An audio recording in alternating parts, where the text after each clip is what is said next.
You've probably heard this term thrown around a lot lately, the K-shaped economy. But what does it actually mean? And why does it feel like it just perfectly captures this weird, uneven world we're all living in right now? Well, that's what we're going to break down today. Let's get right into it. So, does this sound familiar? You see the headlines, right? The stock market's hitting new highs, GDP is up, everything looks great on paper. But then you look at your own wallet, your own finances, and you just think, wait a minute, am I missing something here? That exact feeling, that huge disconnect between the big picture data and your personal reality, that is the very heart of the K-shaped economy. All right, so what is this thing? Just imagine the letter K. It's actually a perfect visual for what's happening. After an economic downturn, instead of everyone recovering together, in a nice V shape, the economy splits in two. There's an upper arm that's shooting for the moon. We're talking tech companies, financial assets, and the people who own them. They're doing great. But then there's the lower arm, and it's either stuck in neutral or even worse, it's heading down. This is where you find a lot of service industries, small businesses, and anyone just relying on a simple paycheck. They're on two completely separate tracks, heading in opposite directions. Okay, so how did we end up here? This massive split didn't just happen by accident. It's really being driven by three huge interconnected forces that are literally pulling our economy apart. Let's dig into what they are. First up, the digital divide. The pandemic drew a massive line in the sand. You had what some called the laptop class, the folks who could switch to remote work, keep their jobs, maybe even save a bunch of money. They were fine. Some even thrived. Then you have the touch class, everyone in hospitality, retail, hands-on services, jobs that you have to physically be there for.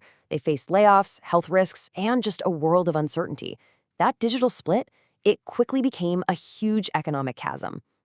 All right, driver number 2 is all about asset inflation. For years, and especially during the pandemic, central banks have been pouring money into the financial system to keep things afloat.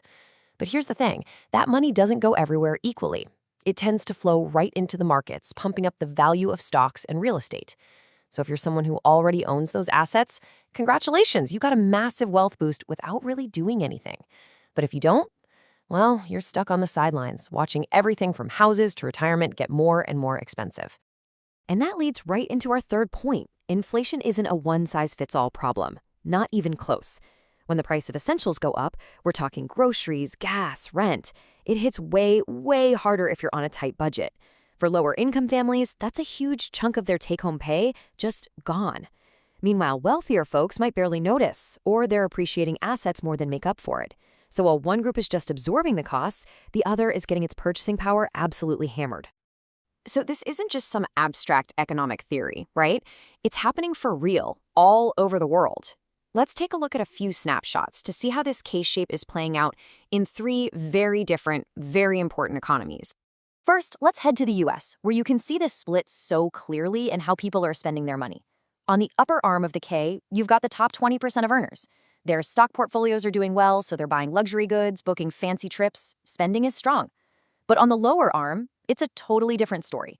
Pandemic savings are gone, people are switching to dollar stores to make ends meet, and credit card debt is piling up. It's like you have two completely separate consumer economies operating in the same country. And this isn't just about income, it's about age too. Check out this number. 24% of Gen Z in the US have zero emergency savings. None. They're trying to build a life in a world with sky-high rents and wages that aren't keeping up, while older generations hold most of the wealth from that asset boom we talked about. The K-shape is basically cementing a huge generational wealth gap. Okay, now let's jump over to China, where the K is being shaped by deliberate government policy. The top arm is what they're calling the new three: electric vehicles, batteries, and solar panels. The state is pouring money into these industries, and they're absolutely booming. But the bottom arm, well, that's the massive real estate sector, which is in a full-blown crisis. And since that's where most Chinese families have their life savings, the crash creates this huge negative wealth effect, making everyone feel poorer and slamming the brakes on spending. And you can see the social fallout from this in one gut-wrenching statistic. Youth unemployment is hovering around 15%. Think about that. You've got millions of highly educated young people graduating, looking for those white-collar jobs that just aren't there anymore because of the slowdowns. At the same time, those high-tech factories in the new three are desperate for skilled workers. It's a total mismatch, a direct result of this lopsided, K-shaped development. And for our last example, let's look at Taiwan. It's the perfect case of what some economists call a hot outside, cold inside economy. The hot part, the upper arm, is its legendary semiconductor industry, the Silicon Shield. They're breaking export records. Tech salaries are sky high. It's incredible. But then you have the cold part, the lower arm. That's all the traditional industries and local service jobs where wages have barely budged in decades. So you get this feeling that the boom is happening somewhere else, for someone else. And here's how that K-shape becomes a daily reality. Just look at housing in Taipei. The price-to-income ratio is a staggering 16x. Let me break that down. It means an average family would have to spend their entire salary for 16 years without spending a dime on food or anything else just to buy a home. The wealth from the tech boom has inflated property prices so much that it's literally locking an entire generation out of the housing market in their own capital city. So, okay, we've seen the economics of it, but this isn't just about spreadsheets and charts. When an economy splits like this for a long time, it starts to have these really deep, really damaging effects on society itself. Let's talk about that hidden cost. At the heart of it is the hollowing out of the middle class. You know, a healthy society is often described as being shaped like an olive, with a big, stable middle. What's happening now is it's turning into an M shape, or an hourglass. A few people at the very top, a growing number at the bottom, and a squeezed, anxious middle. When that happens, upward mobility grinds to a halt. The whole idea that if you work hard, you'll get ahead starts to feel like a lie.